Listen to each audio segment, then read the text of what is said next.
Le Web3 mis à l'épreuve par le bear market, le mint du jour et le play to earn dont tout le monde parle actuellement. Bonjour à tous, c'est Monsieur Rabbit, je suis ravi de vous retrouver aujourd'hui pour votre dose d'actu NFT et play to earn de la journée, juste après ça.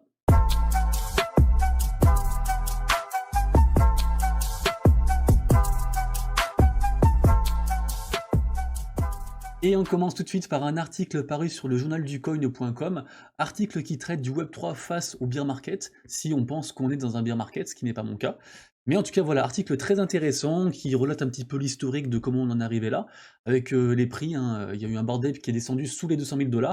Donc je vous mettrai le lien dans la description, pareil pour tout ce que vous trouverez dans la vidéo, tout sera dans la description, donc n'hésitez pas à aller jeter un œil. Donc voilà, très intéressant ce petit article, il y a pas mal de chiffres, moi j'aime bien les chiffres aussi, et quand même la petite dose d'espoir à la fin, parce que même si c'est compliqué en ce moment, tout le monde est bullish sur le métaverse, sur le Web3, donc après la pluie, le beau temps. Et on enchaîne avec un article un peu plus compliqué, entre guillemets, qui parle de Immutable X. Alors, sans entrer dans les détails, en fait, l'article dévoile simplement en fait, qu'il y a une solution en fait, et qui font un partenariat, on va dire ça comme ça, avec Starknet. Pourquoi je vous parle de Immutable X, qui est basé sur ETH? Parce qu'en fait, Illuvium est construit sur Immutable X. Donc en fait, toutes les bonnes news qui impactent Immutable X impactent indirectement Illuvium. Donc du coup, très intéressant, un peu technique comme article, mais en gros, c'est pour pallier à certains soucis sur les pools de liquidité, en gros, pour faire simple. Donc pareil, article dans la description. On passe ensuite à un autre article, et ce sera le dernier, 3 articles aujourd'hui, article sur les move to earn qui a été fait sur Cryptost, j'aime beaucoup ce site-là, et qui explique un petit peu, en fait, qui sont les cibles, comment ça marche, d'où ça vient, etc. Et du coup, assez intéressant. Alors bien sûr, on connaît Stephen, qui est le leader incontesté du move to earn, mais il y en a beaucoup d'autres qui émergent, et qui prennent exemple sur Stephen, parce qu'il y a clairement un marché. Donc est-ce que ça reste du Ponzi? Est-ce que c'est plus du Ponzi? Voilà, vous ferez pardon, votre propre avis. Mais du coup voilà, article aussi intéressant, je voulais partager avec vous. Et on passe sur Magic Eden avec les NFT. Je vous avais dit que j'avais minté Smart Sea Society, c'était le mint pardon, de dimanche, qui était à 1,90 $, et qui là est actuellement à 5,30 $. Donc bon, les NFT, je les trouve pas très très beaux, mais écoutez, la collection marche, c'est un bon flip, donc on est content. J'avais dit que je vous tenais au courant, donc je le fais. Du coup, les Smart Sea Society, vive les poiscailles. Ensuite, Soulful qui fait beaucoup parler. J'en avais pris 2, j'en ai déjà revendu un, il me reste un. Et en fait, Soulful, c'est un projet qui se veut, j'allais dire cross-chain, c'est pas le bon terme, cross-NFT, entre guillemets, qui veut faire un peu le lien entre différents NFT. Ils font des choses, ils parlent beaucoup avec Community 3 et avec d'autres. Le prix a explosé, en fait, a fait x6 là sur la dernière semaine. Donc, projet à surveiller, Soulful. Très intéressant, moi j'ai beaucoup le design, mais c'est surtout le projet qui est derrière qui est intéressant pour le coup, et en plus il y a un système aussi de reward passif par rapport à vos NFT. Alors pour l'instant c'est que ceux qui ont des légendaires, mais après ils veulent l'étendre en fait, suivant le degré de rareté pardon, de votre NFT, ils veulent vous faire quand même gagner des rewards par rapport à ça, donc très, très intéressant, et voilà. Ensuite, ce week-end il y a eu le mint de Jikan Studio, pas ouf, franchement c'est que à 4 sols, donc c'est pas ouf, c'est pas ouf. Donc bon, ça a quand même augmenté, hein, mais je m'attendais à beaucoup plus, il y a pas mal de hype, ils ont je crois quasiment 150K follow sur Twitter. Donc vous voyez, des fois il y a des très grosses collections comme ça qui cartonnent pas autant qu'on pense, et des fois des petites collections qui cartonnent, des fois on comprend pas pourquoi. Donc manipulé, pas manipulé, je sais pas, mais du coup voilà, faites gaffe à vous quand même quand une collection est très hypée, et mettez pas toutes vos billes dans le même panier. Et d'ailleurs je rebondis sur cette collection là qui est sortie je crois hier, et qui est pas fine mintée, Ketson Craig Junior. Donc voilà, franchement, évitez, il y a quand même, enfin, il y a tellement de projets, on peut facilement éviter tout ce qui est fork, tout ce qui est OK Beers, pas OK Beers, Ketson Craig Junior, Ketson Craig Papi, enfin tout ce que vous voulez. Franchement, faites gaffe, en général, quand une collection est presque un copier-coller avec un autre animal d'une précédente collection qui a marché, c'est pas forcément ouf, parce que ça veut dire qu'ils ont fait ça par rapport à une collection, ils ont pas forcément leur propre style de pensée ou leur propre projet derrière, et après ils vont broder derrière, enfin. Donc faites attention, en général c'est les bonnes collections pour flipper si vraiment il y a beaucoup de hype, mais voilà, c'est pas fou, et en plus là les dessins sont vraiment pas ouf quoi. Donc voilà, je voulais vous en parler et quand même vous sensibiliser par rapport à ça. Ensuite, le mint du jour qui pour moi est Nakama. Nakama ça mint ce soir à 20 h en public, pardon 20 h en whitelist, et s'il reste des mints, ce sera 23 h en public. Il y a une petite hype, ils ont quand même quasiment 90K follow, c'est bien RT, c'est bien suivi, la communication a été bonne, moi je suis whitelisté donc je minterai tout à l'heure à 20 h, et alors l'artwork, enfin le design est vraiment sympa, et voilà, ils sont dans le top 5 on va dire des collections attendues pour cette semaine, avec les GOAT aussi, qui sont, je crois, le 5 juin, enfin après les autres collections c'est pour beaucoup plus tard, enfin en tout cas fin de semaine, là on est lundi, c'est le tout début, mais du coup voilà, pour moi c'est le mint du jour, donc à checker, je vous tiendrai au courant bien sûr, mais ça peut être très intéressant cette collection-là, enfin je la surveille depuis quelques temps, et je suis très content de pouvoir minter dessus, donc voilà, ce soir 20 h ou 23 h en public.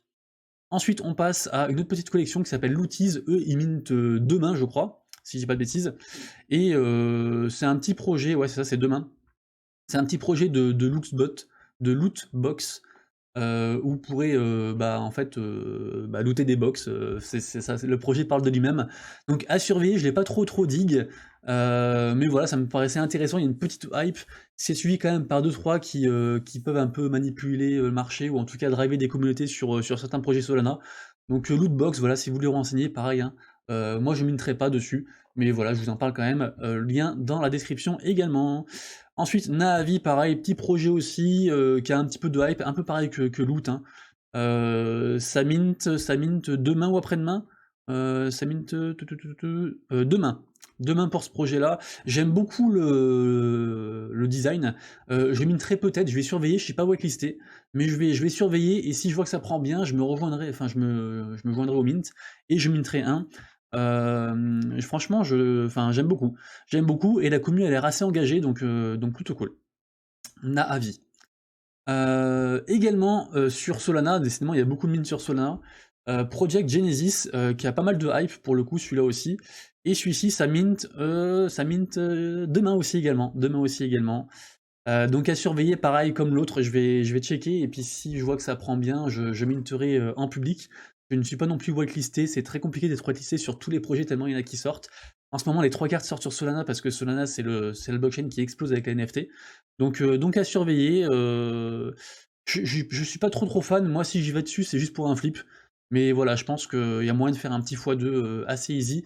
Comme d'habitude, c'est pas un conseil d'investissement, donc faites attention, machin, vous connaissez. Ensuite, concernant les play to earn, par rapport au top 10 où il y a le plus d'activité au niveau des joueurs, Alien World qui retourne au-dessus des 500K d'utilisateurs actifs, donc très cool pour eux. Alien World, ce qui est quand même assez ancien et qui continue de performer, donc vraiment intéressant. Je suis très content pour eux.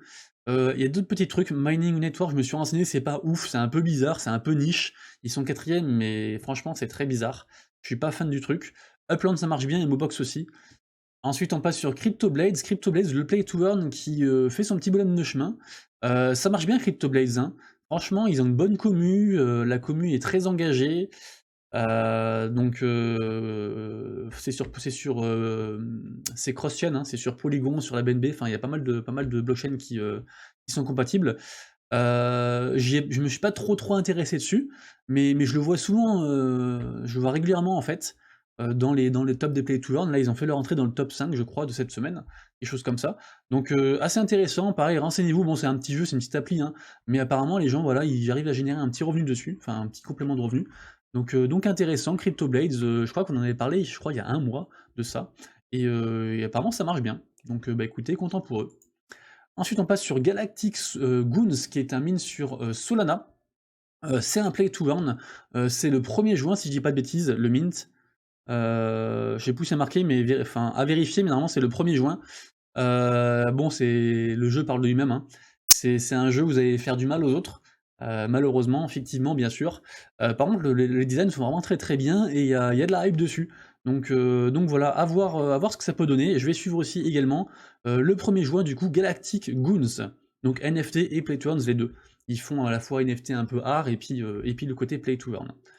On passe ensuite à Mini Royal. Mini Royal, en fait, vous pouvez jouer gratuitement dessus. C'est un FPS. Bon, c'est un petit FPS, hein, vous verrez, les designs, ils sont pas ouf. Mais en fait, vous pouvez transformer les NFT mintés, enfin les NFT pardon, gagnés en jeu, vous pouvez en fait les minter et les revendre sur le marché secondaire. Donc du coup, si vous aimez bien les FPS et que vous les jouez gratuitement, bah, vous avez peut-être moyen de faire quelques dollars sur ce jeu-là. Donc pareil, lien dans la description. Ensuite, on passe à Farsight. Farsight, pour ceux qui suivent, le mint a été reporté, c'était fin juin, c'était 21 juin, et c'est reporté au 7 juillet. Moi, je suis pas dessus, c'est un jeu avec... c'est en fait un MMO dans l'espace, sur le thème de l'espace, et je sais qu'il y a quelques gens qui le suivent. La commu est assez fidèle depuis pas mal de temps, ça fait partie des jeux qui vont sortir un jour. Les gens ils sont là depuis le début, puis ils attendent, ils attendent, ils attendent. Malheureusement, c'est reporté, du coup, bah, 7 juillet pour Farsight, donc je vous en reparlerai. On a pris la news il y a pas longtemps. Ensuite, Cantina Royale, tout le monde en parle, Cantina Royale en ce moment, surtout la commu française, mais pas que. Pourquoi tout le monde en parle, Cantina Royale? Parce que déjà, ils ont commencé le budget, la communication marketing. Moi-même, j'ai voulu faire un partenariat avec eux semaine dernière, ils ont refusé, et pourtant, ils avaient quasiment personne sur le Discord, donc c'est qu'ils ont déjà leur plan marketing, et c'est bon signe pour eux, parce que bah, je suis tout petit, donc quand ils me refusent, c'est qu'ils voyaient plus grand, et qu'ils ont déjà des partenaires. Et justement, ils ont notamment, en gens qui parlent d'eux, et en partenaire pas officiel mais officieux, il y a Cryptomatrix, il y a Asher également qu'on apparaît dans une de ses vidéos, c'est suivi aussi par Raptors, il y a Animoca Brands qui investe dedans, également Crypto.com, enfin ça paraît être un gros truc, et en fait c'est un jeu dans lequel en fait on pourra utiliser ces NFT pour combattre les autres, un peu à la Tetan Arena. Donc très intéressant, du coup bah là en ce moment ils font des petits concours pour être whitelistés. Je vous mettrai le lien du Discord dans la description, mais du coup Cantina Royale c'est vraiment un projet à surveiller qui peut vraiment cartonner parce qu'ils font les choses dans le bon ordre, ils ont du budget, ils ont les gens derrière, enfin ça peut vraiment faire bah, un gros truc. Donc à surveiller attentivement. Ensuite, Crypto World. Je me suis lancé sur Crypto World, d'ailleurs je ferai des giveaways sur Twitch tout à l'heure. En fait, ils font un mode gratuit. Vous avez juste à avoir un wallet Wax. Je vous mettrai le lien dans la description, bien sûr. J'arrête pas de dire ça, mais comme ça, au moins vous irez vraiment dans la description. Je me suis aperçu que personne n'allait voir dedans, alors qu'il y a tous les liens dedans et que je me casse le cul à les mettre. Donc du coup, vous aurez un petit lien en fait dessus, et en fait ça vous donne un Earthquake, donc une sorte de terrain en fait, et puis un Crypture, donc le petit personnage qui sont là, et bah pour commencer au jeu en fait en free to play, et puis commencer l'aventure et commencer à avoir des ressources, etc. Donc vous voyez, du coup moi j'en parle, c'est un petit jeu sur Wax, ça coûte pas bien cher même si vous voulez in dedans, mais voilà, du coup vu que là ils font en mode gratuit par rapport à un autre mode aussi qui arrive bientôt, enfin donc voilà, je vous mettrai les liens, tout ça, mais du coup voilà, je voulais vous en parler, parce que je suis dessus. Rentrer dessus. Et autre projet dans lequel je suis dedans, le jeu qui est backé par la blockchain Polygon, qui s'appelle Gooiz, qui est fait par le studio Dojira. En fait, ils lancent leur stacking à partir du 1er juin. Donc en fait, le token que vous gagnez dans le jeu Gooiz, vous allez pouvoir le stacker. Le token du studio, vous allez aussi pouvoir le stacker. Et alors méfiez-vous parce que la plateforme qui permet ce stacking-là, en fait, produisent eux-mêmes un jeton, un token qui s'appelle le Hanzo, et quand je vois les rewards de l'APR à 3800, voilà, faut se méfier, le token là il coûte 10 euros et puis 1 derrière, donc très très très volatile, méfiez-vous, mais voilà, du coup, un jeu qui sort du stacking, c'est toujours intéressant, et moi j'aime bien ce jeu Gooiz, ils prennent leur temps pour faire les choses, ils sont vraiment axés Web3, donc grave cool. Donc du coup voilà pour les news du jour. J'en ai encore d'autres mais que je vous garde pour demain, pour pas trop dire les choses trop en avance. Donc demain rendez-vous, il y aura pas mal de news importantes dans la vidéo de mardi du coup. Je vous souhaite à tous une excellente journée, à tout bientôt, merci pour vos retours, merci pour vos commentaires, merci d'activer la cloche et puis de me soutenir, et puis des gros bisous. Allez bye bye, c'était Monsieur Rabbit, ciao ciao.